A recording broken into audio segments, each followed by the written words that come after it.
Welcome to the Biblical Letters broadcast. I am your host, Dominic Pepito. I have been single my entire life in service to our Lord Jesus Christ. It is not a choice of sacrifice, but a choice of love. I love Jesus Christ more than anything of the earth, and have dedicated my life to be a servant of Him for eternity. I am not alone in my choice. There are tens of thousands who have chosen this path and welcome the hardships that come along with it. Let's draw our attention to the disciples of Christ. All of the disciples gave up everything they had to follow Jesus. And though others around them would consider it a great sacrifice, the disciples, who had a real personal relationship with Christ, did it out of their love for Him and not for the love of this world. Think of our own priests, sisters, and clergy.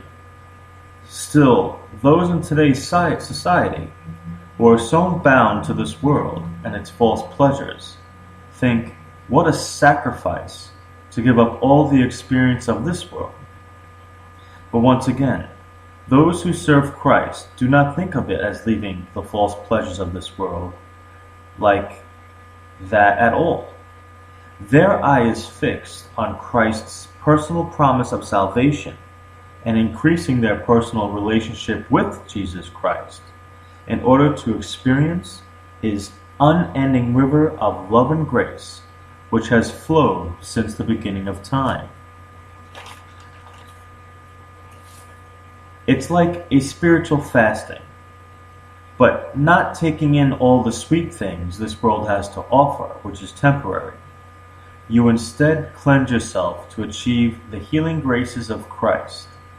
You tip the scales for your soul to get stronger in order to bring balance and peace within yourself and to find the endless graces given to us by Jesus Christ.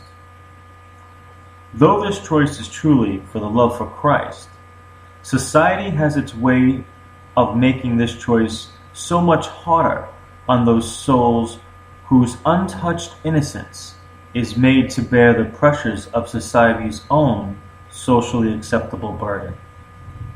So please keep in mind, the choices you make are your own, and the choices another makes for the love of Christ are their own. I would only ask of you to kindly take this into consideration when you are blessed with the company of an innocent soul who chooses to abandon this world to gain the everlasting and not the temporary. Please remember, Heir of Christ Radio is supported by sponsorships from our faithful listeners. Thank you, and God bless.